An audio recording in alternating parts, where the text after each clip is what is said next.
Friends, Ali മാണിക്കത്താണ്. കിഫാക്കിന്റെ അഴിഞ്ഞാട്ടമാണ് കുവൈത്തിൽ നടക്കുന്നത്. കഴിഞ്ഞ കുറച്ച് മാസങ്ങളായി ഇവിടെ നടക്കുന്ന ഒരു ഫുട്ബോൾ മാച്ചുമായി ബന്ധപ്പെട്ടിട്ടുള്ള വിഷയങ്ങളാണ് ഇപ്പോൾ കുവൈത്തിൽ കത്തിപ്പടർന്ന് നടക്കുന്നത്. എന്താണെന്നറിയോ?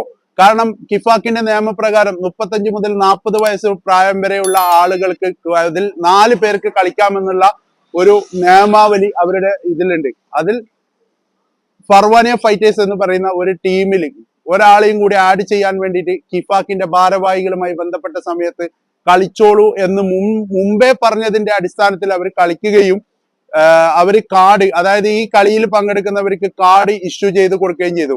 ഈ കാർഡ് ഇഷ്യൂ ചെയ്യുന്നത് ഇവിടുത്തെ പ്രസിഡന്റും, അതായത് ഈ കിഫാക്കിന്റെ പ്രസിഡന്റ്, സെക്രട്ടറി, ഭാരവാഹികളൊക്കെ അറിഞ്ഞ് അവർ വെരിഫിക്കേഷൻ നടത്തിയിട്ടാണ് ഈ കാർഡ് ഇഷ്യൂ ചെയ്യുന്നത്. പക്ഷെ ഈ കാർഡ് ഇഷ്യൂ ചെയ്തിട്ട് അവർ ഒരു ക്വാർട്ടർ ഫൈനലിലും കളിക്കുകയും ചെയ്തു.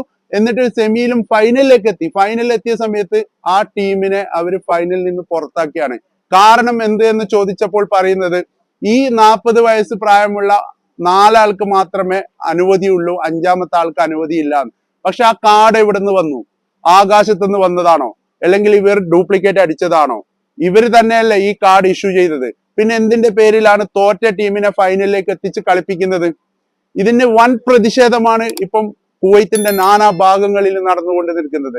അത്രയ്ക്കും അവര് അറിഞ്ഞുകൊണ്ട്, കാരണം അവർക്ക് വേണ്ടപ്പെട്ട ടീമുകളെ കയറ്റാൻ വേണ്ടിയിട്ട് ഭാരവാഹികൾ ശ്രമിച്ചു എന്നുള്ള ആരോപണമാണ് കുവൈത്തിൽ ഈ പറയപ്പെട്ട, അതായത് ഈ ഫൈനലിൽ കളിക്കാൻ വേണ്ടി തയ്യാറായി നിൽക്കുന്ന ടീമിനെ പുറത്താക്കിയ ടീം ഇപ്പോൾ പറയുന്നത്. സെമിയിൽ പൊട്ടിയ ടീമാണ് ഇപ്പോൾ ഫൈനലിൽ കളിക്കാൻ വേണ്ടി പോകുന്നത്. ഇത് എവിടുത്തെ ന്യായമാണ്? ഇത് ഏകാധിപത്യമായ ഒരു നിലപാടാണോ?